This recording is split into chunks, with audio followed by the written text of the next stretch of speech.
છો બધા? મજામાં ને? આજે આપણે સેવ ટમાટરનું ટેસ્ટી એવું શાક બનાવીશું। એના માટે સૌપ્રથમ મેં ગેસ ઉપર કઢાઈ મૂકી દીધી છે। હવે તેમાં આપણે તેલ પાડીશું।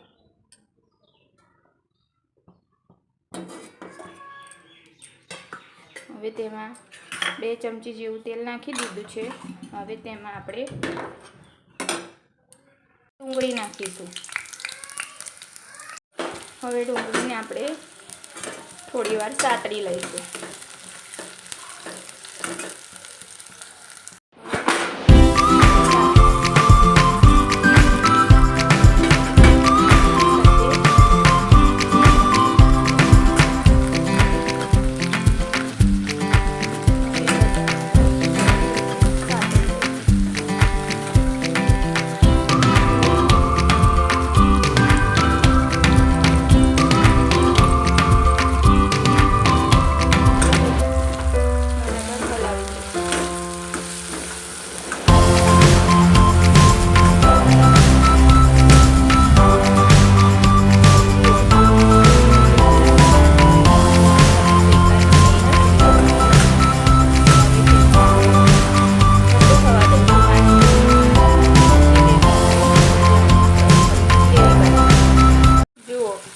આપણી ડુંગળી ટમાટર અને લસણ શેકાઈને તૈયાર થઈ ગયું છે।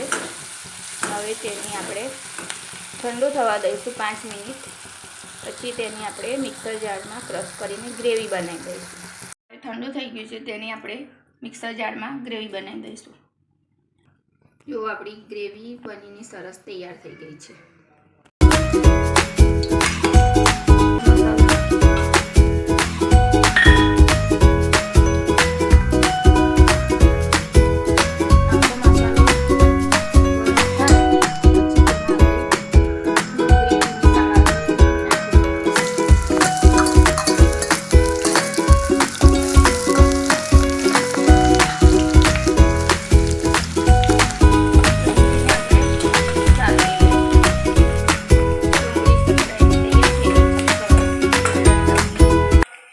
તેમાં બનાવેલી ગ્રેવી ઉમેરી દઈશું। બરાબર, ગ્રેવીને બરાબર સાતળી લઈશું।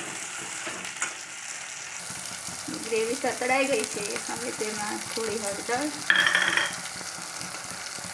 1 ચમચી મરચું, થોડું મીઠું તો નાખેલું જ છે આપણે ગ્રેવીમાં, પણ થોડું સેવના ભાગનું નાખીશું।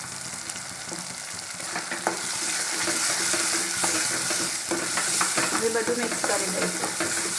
હવે ગ્રેવી સરસ સતળાઈ ગઈ છે। હવે તેમાં થોડું પાણી ઉમેરીશું। જો આપણી ગ્રેવી સરસ ઉકળીને તૈયાર થઈ ગઈ છે। હવે તેમાં સેવો નાખી દઈશું।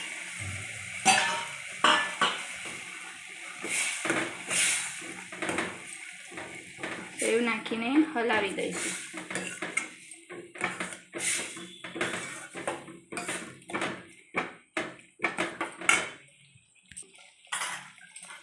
તેમાં ગરમ મસાલો નાખીશું।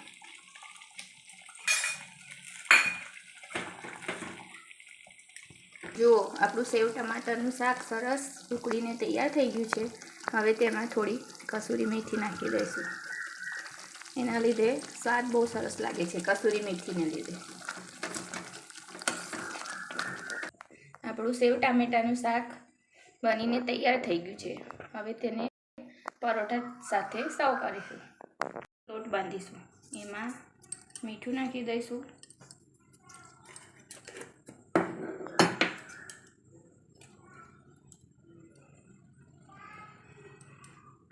એમાં મોવન નાખીશું તેલ માટે 2 ચપટી। હવે તેને મિક્સ કરી લઈશું।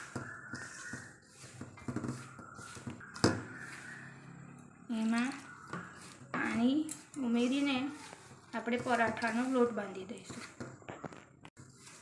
હવે તેને મિક્સ કરી લઈશું।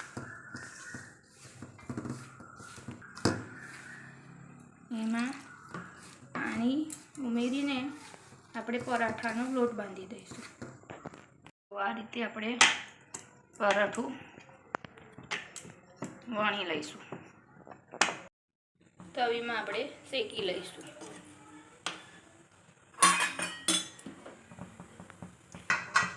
હવે આ રીતે તેલ પાડીને તેને સરસ ગોલ્ડન બ્રાઉન રંગનું શેકી લઈશું.